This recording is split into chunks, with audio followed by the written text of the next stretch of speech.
Today we're going to teach you what's behind bloating so you can permanently get rid of bloating. When you eat food, you chew it, it goes through the esophagus, it goes down to the stomach, where you have a lot of acid. And the reason why it's so acid in the stomach is so you can break down proteins. And also that acid is going to kill any microbes that are on the food. Then we have this mixture in the stomach that then ends up in the small intestine, where you digest like 90% of the food. And you have all sorts of things that are helping you. You have the gallbladder, which is releasing something called bile to start breaking down the fats, but you also have secondary bile salts made by your microbes. On the left side of your body, you have this thing called the pancreas, and that's making certain enzymes to help you break down carbohydrates, proteins, and that's where you get a lot of breakdown, as well as certain microbes in the small intestine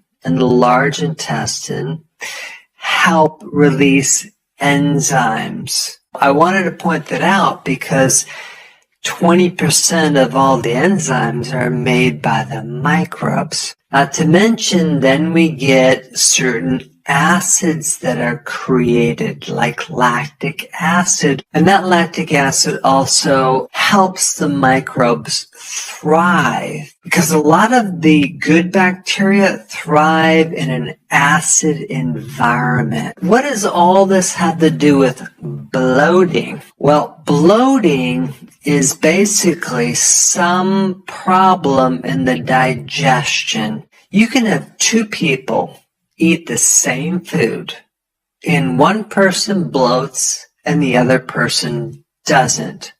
Why is that? One really big difference between these two people is the type and the amount and the diversity of gut bacteria that they have. And a lot of your microbial density and the health of your microbes has to do with if you took an antibiotic in your past and how many antibiotics you took in your past. The greatest lie about antibiotics is that they do cause a diminishing of your microbes, but within weeks, they'll come back to normal.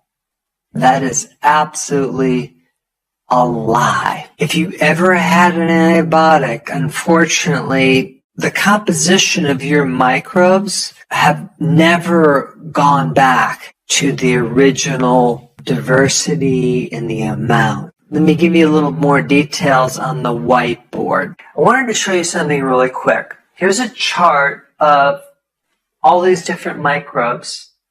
You don't need to know or memorize any of these, but just realize these are microbes that are normally in your gut. The L stands for lactobacillus, and then the B stands for bifidobacterium, okay? So they're just different types of microbes. After someone has a broad spectrum antibiotic, look at the percentage of loss of these microbes. 50 to 75%, 70 to 90%. Look at this, 99% loss of this microbe after you get an antibiotic. If you don't have the microbes, you're not going to have the contribution they make towards helping you with certain enzymes. Just take a look at all of these microbes right here, and then take a look at how many of these affect your bile. And you need bile to help you break down the fats. And with this last column right here, you can see all the microbes that are involved in decreasing the risk of getting small intestinal bacterial overgrowth. And if you're missing these, not only are you going to have bloating, but you're going to have gas, you're going to have burping, constipation, all sorts of things. There's other things that mimic antibiotics that you need to be fully aware of. And unfortunately, that could be the reason why you have bloating. So let's just take glyphosate. Glyphosate, it's a weed killer. But Monsanto created a patent for glyphosate as an antibiotic because it kills microbes. What do you think that's doing to your microbes if you're constantly exposed to it? And they use 3 times as much glyphosate on just drying things out, like non-GMO stuff. So here you are, you buy some because it's non-GMO, you think, oh, this is good.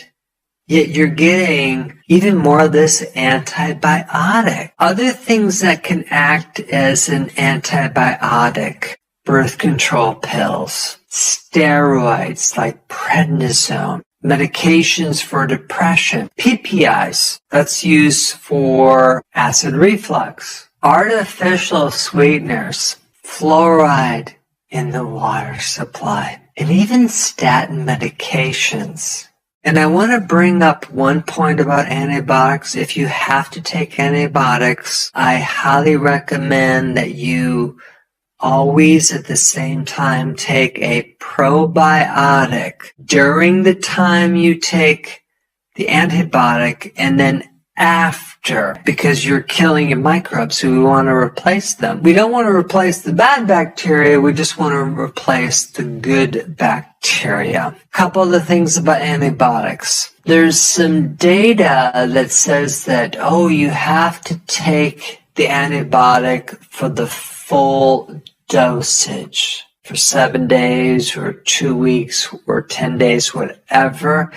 There's some new data on that's actually not true. You want to talk with your doctor about this, but this new information, the new research states that you can take it up to a point where maybe you're feeling better and then you can stop taking it. It could be 3 days, because sometimes they scare you like you have to keep taking it for this long period of time. That actually creates more of an antibiotic resistance. Long-term antibiotics, it's false. The point is, we've been taking antibiotics way too long. 80% of the antibiotics are sold for livestock and other animals that we eat. We're getting exposure to a lot of antibiotics. Even people with kidney stones, calcium oxalate stones, probably from an antibiotic. The probiotic called Oxalobacter, this microbe that eats oxalates. In fact, I bought some